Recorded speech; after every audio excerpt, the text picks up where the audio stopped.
Complete information about VMware Workstation 17 Pro. Guys, as we know that VMware Workstation is a type of hypervisor type 2 और hypervisor type 2 की meaning होती है जिसको हम hosted virtualisation के नाम से जानते हैं।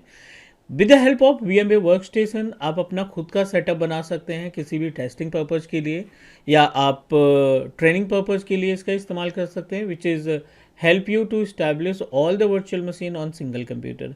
एक ही डेस्कटॉप है आपके पास या एक ही लैपटॉप है और आप चाहते हैं कि उस पर सर्वर भी इंस्टॉल करें, लिनक्स भी इंस्टॉल करें, क्लाइंट ऑपरेटिंग सिस्टम इंस्टॉल करें, एक्टिव डायरेक्टरी के प्रैक्टिकल परफॉर्म करना चाहते हैं, AD कनेक्ट के प्रैक्टिकल परफॉर्म करना चाहते हैं। If you have a good configuration based machine, अगर आपके पास 8 GB रैम का भी लैपटॉप है या डेस्कटॉप है, सो VMware वर्कस्टेशन की मदद से आप मल्टीपल ऑपरेटिंग सिस्टम इंस्टॉल कर सकते हैं।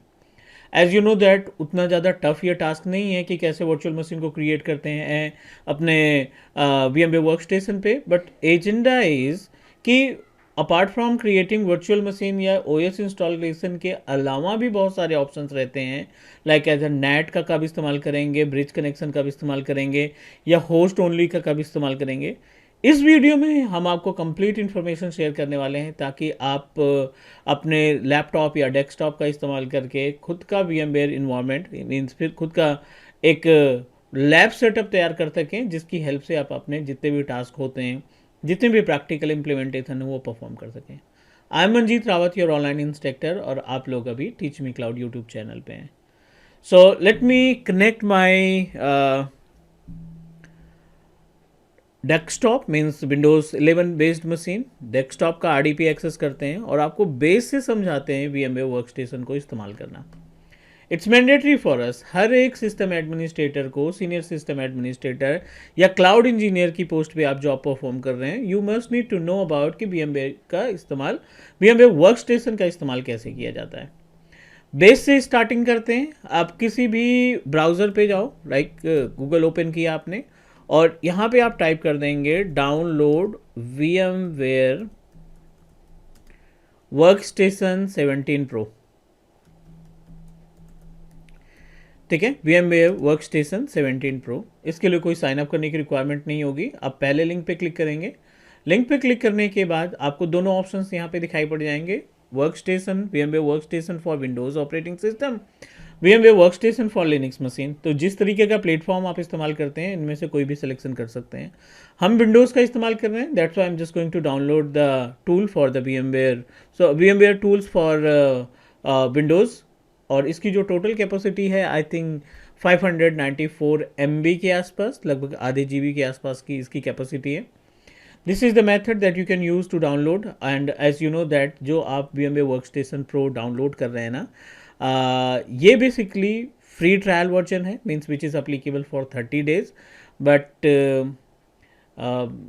We have option to get the keys as well. इसका लाइसेंस भी हम लोग डिस्कस करेंगे, but because what exactly happen, मैंने एक वीडियो बनाई थी इससे रिगार्डिंग की how to get a keys related to VMware workstation, but वो वीडियो जो है कॉपीराइट की वजह से, क्योंकि यू नो दैट किसी भी प्रोडक्ट के बारे में अगर आप फ्री ऑफ कॉस्ट उसको सेल कर रहे हैं तो डेफिनेटली उस कंपनी की नज़र रहती है आपके ऊपर।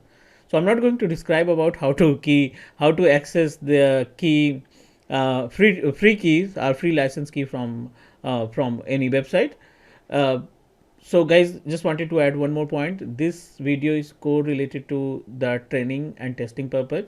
ये सिर्फ नॉलेज शेयरिंग के लिए हम क्रिएट कर रहे हैं। इसका किसी भी पर्टिकुलर प्रोडक्ट के फ्री वर्जन को सपोर्ट करने की नहीं। ये डाउनलोड किया हमने। डाउनलोड करने के बाद बेसिक जैसे नॉर्मल सॉफ्टवेयर आप इंस्टॉल करते हैं एज इट इज़ आप इसको इंस्टॉल कर लेंगे। इंस्टॉल करने के बाद इट लुक लाइक दिस। हमने इसमें पहले से इंस्टॉल कर रखा है, तो आपको ये VMware वर्कस्टेशन 17 Pro ओपन कर लेंगे और इस VMware वर्कस्टेशन के अंदर ऑलरेडी हमने मल्टीपल वर्चुअल मशीन्स क्रिएट कर रखी है। But no worry about it, I am going to create new virtual machine from scratch ताकि आप आसानी से समझ सकें, क्योंकि VM क्रिएट करने के बाद जब आप OS का इंस्टॉलेशन करते हैं ना तो उसमें भी बहुत सारे इशूज़ आ सकते हैं।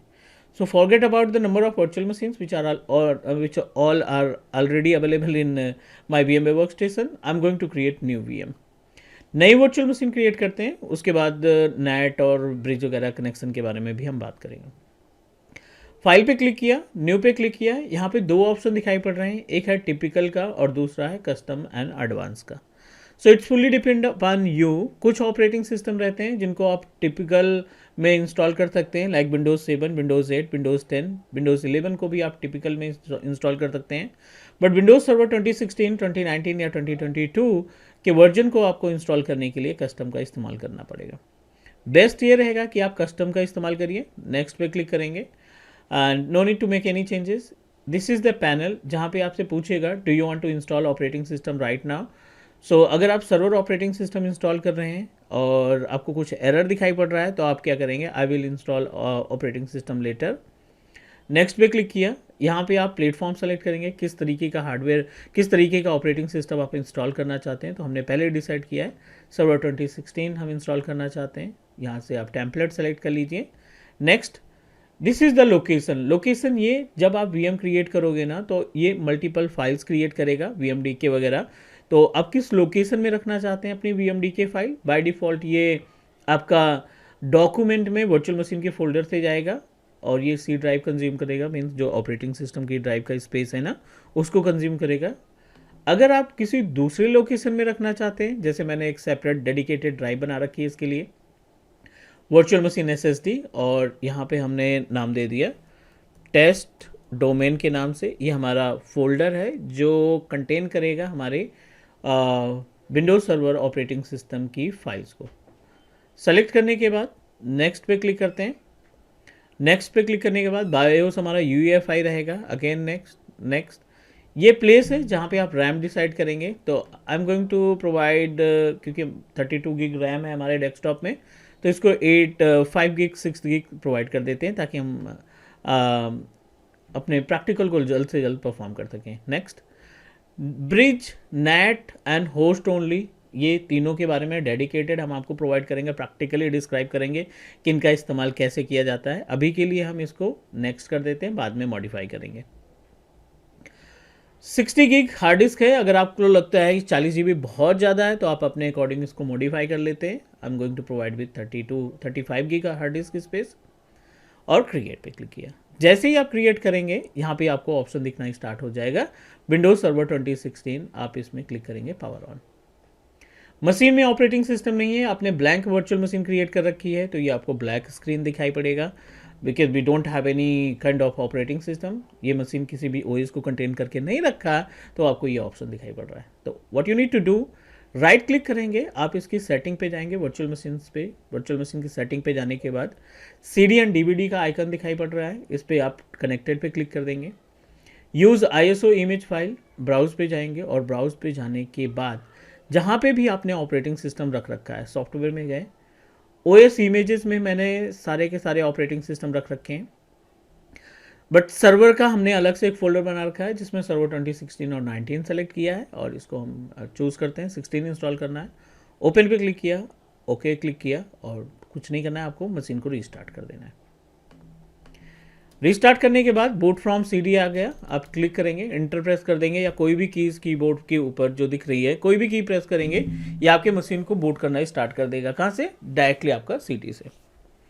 ये तो बेसिक से टास्क हुए हैं कि आप अगर अपने VMware वर्कस्टेशन को इस्तेमाल करके AD इंस्टॉल करना चाहते हो या कोई भी वर्चुअल मशीन क्रिएट करना चाहते हो तो परफेक्ट है। VMware workstation can help you to perform all the task. अगर आपके पास मल्टीपल कंप्यूटर नहीं है और प्रैक्टिकल परफॉर्म करना चाहते हैं तो VMware वर्कस्टेशन डाउनलोड करिए और उसकी हेल्प से आप अपना पूरा वर्चुअल लैब तैयार करो। नेक्स्ट पे क्लिक किया, इंस्टॉल नाउ पे क्लिक कर देंगे। एक्टिव डायरेक्टरी वगैरह इसमें सारी चीज़ें हम इंस्टॉल कर पाएंगे आसानी से। मैनुअल IP एड्रेस रखना, DHCP वाला IP एड्रेस रखना, सारे टास्क आप यहाँ पे परफॉर्म करोगे। स्टैंडर्ड वर्जन, कोर इंस्टॉलेशन नहीं चाहिए, हम डेटा सेंटर इंस्टॉल कर रहे हैं, डेस्कटॉप एक्सपीरियंस। नेक्स्ट पे क्लिक किया और बस that's it. Accept term and license, इसको सेलेक्ट किया, कस्टम एडवांस पे गए और 35 गिग जो हमने प्रोवाइड किया था इसको कर देते हैं प्रोसीड इंस्टॉलेशन के लिए। उम्मीद है यहाँ तक तो चीज़ें सारी क्लियर होगी, यहाँ तक कोई कन्फ्यूजन या कोई डाउट नहीं होगा। सो चलिए आगे बढ़ते हैं। थोड़ा सा कुछ और इसके अंदर जो एडिशनल सेटिंग्स है ना उनके बारे में बात कर लेते हैं कि जो ये एडिशनल एक्टिविटी है या एडिशनल ऑप्शन है VMware वर्कस्टेशन के अंदर उनको कैसे इस्तेमाल करते हैं।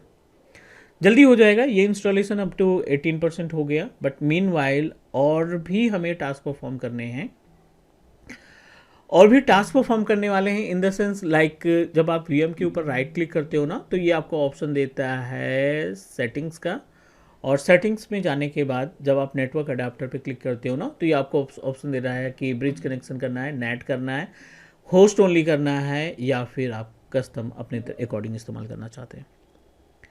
नेटवर्किंग का रोल सबसे ज़्यादा इंपॉर्टेंट है। We must need to know about the method that help us to manage the network part, ठीक है ना। इसमें तीनों की मीनिंग आपको प्रॉपर तरीके से आनी चाहिए।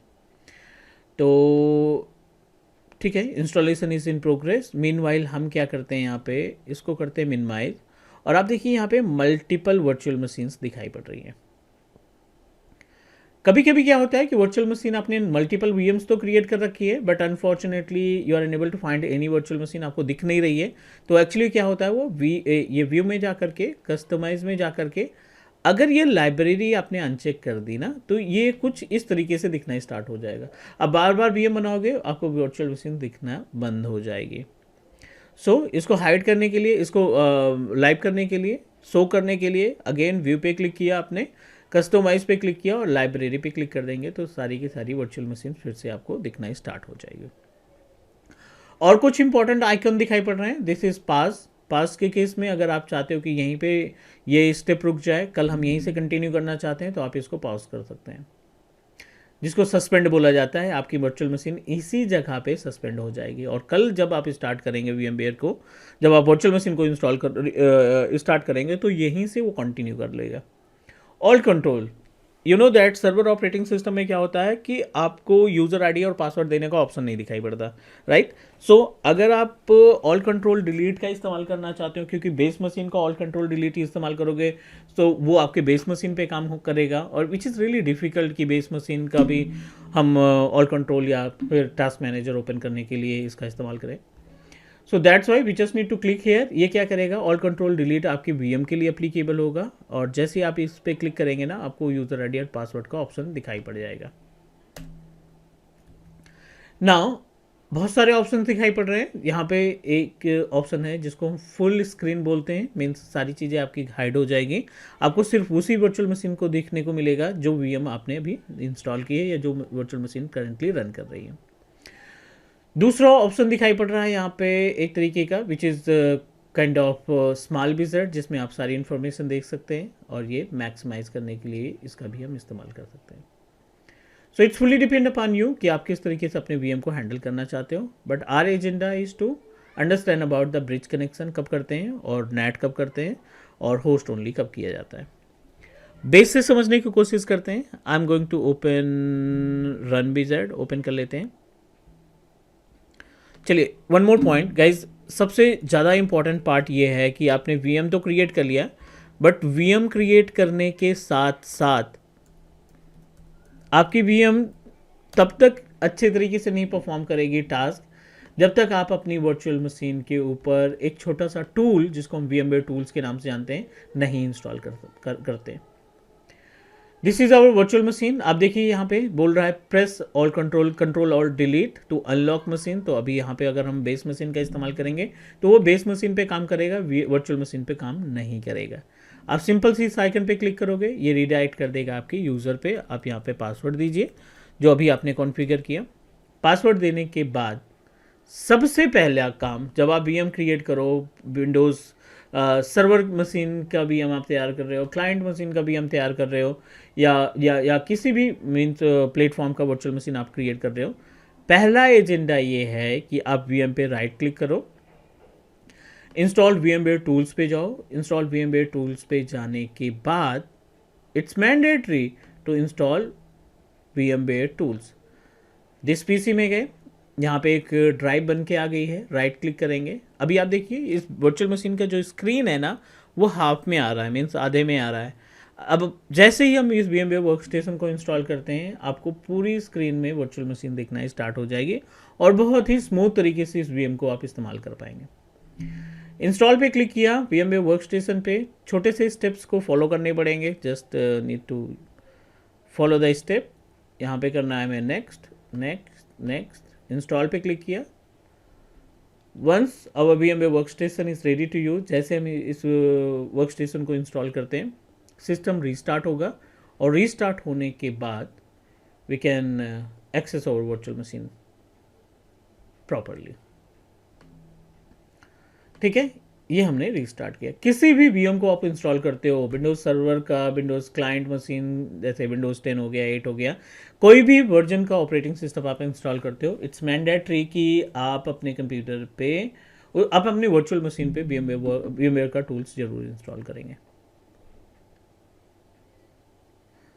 ना एवरीथिंग इज ओके, और अभी हमने VM में कोई IP वगैरह का कॉन्फ़िगरेशन नहीं किया है। We are authorize to configure manual IP address, हम मैनुअल IP एड्रेस दे सकते हैं, बट सबसे पहले हम अपने VM को एक्सेस करा लेते हैं। ठीक है, ये वर्चुअल मशीन है, everything is working fine, full screen में आ गई, एवरीथिंग इज़ फाइन, नेटवर्क चल रहा है इस पर, ग्राफिक भी ठीक ठाक दिखाई पड़ रहा है। अभी हमने क्या किया है, इस मशीन की अगर हम CMD पे जाएं और IP कॉन्फ़िग करते हैं ना, तो ये आपको उसी रेंज की IP, sorry it give us IP address with totally different range, 192.168, 152, 150। ठीक है ना, 152, 50, 152, 150।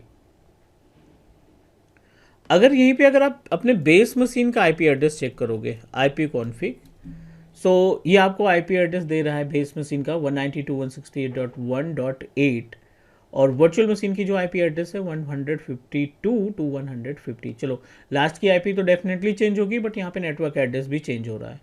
इसका रीज़न ये है कि आपने अपने कंप्यूटर को ना bridge connection, sorry net connection पे रख रखा है। नेट कनेक्शन का मतलब ये होता है VMware टूल खुद से DSCP की रेंज डिसाइड करता है, और उस DSCP रेंज से जितनी भी वर्चुअल मशीन्स आपकी नेट पे हैं, उन सभी वर्चुअल मशीन से आप कम्युनिकेट कर पाओगे। ऑल गुड, जितनी भी VMs आप तैयार करेंगे उनको सभी को एक ही रेंज की IP एड्रेस मिलेगी। आप अपने मशीन के ऊपर इंटरनेट भी रन कर सकते हैं, आप अपने मशीन के इस सिस्टम पे भी इंटरनेट चल रहा है, लेकिन क्या हम इस पर्टिकुलर IP एड्रेस से अपने बेस मशीन से कम्युनिकेट कर पाएंगे? Ping space 192.168.158, let me identify, 152 और 150, ये IP एड्रेस है। अब आप देखिए, ये जो आपका बेस कंप्यूटर है, this is our base computer जिससे हम ट्राई कर रहे हैं कम्युनिकेट कराने की। Let me turn off the firewall, क्योंकि कई बार होता है फायरवॉल ऑन होने की वजह से भी आप कम्युनिकेट नहीं कर पाते। So bridge connection, sorry net connection पे हमने फायरवॉल को बंद किया और अपने बेस मशीन से कम्युनिकेट कराने की कोशिश कर रहे हैं। 100% कम्युनिकेशन नहीं होगा, बिकॉज जो नेट होता है ना, नेट आपके इंटरनेट को तो एक्सेस कर लेता है, बट अगर आप दोनों मशीनों के बीच में कम्युनिकेशन करना चाहते हैं डिफ़ॉल्ट IP पे या ऑटोमेटिक IP एड्रेस पे, तो we are not authorize to make a communication, क्योंकि आपकी जो IP एड्रेस रेंज होगी ना, वो आपका नेट डिसाइड करेगा, और जो IP एड्रेस आपने बेस मशीन पे DSCP के थ्रू आ रही है, वो आप उसका जो नेटवर्क एड्रेस है टोटली डिफरेंट है। लेकिन हाँ, अगर आप इस पे मैनुअल IP करते हैं और सेम रेंज इस्तेमाल करते हैं अपने बेस मशीन की तरीके से, तो आप दोनों के बीच में कम्युनिकेशन इस्टेब्लिश कर पाएंगे। हम यहाँ पे डिस्कस कर लेते हैं इनके टास्क के बारे में, ब्रिज कनेक्शन और नेट कनेक्शन के बारे में। MS पेंट पे चलते हैं ताकि आपको आसानी से समझा सकें।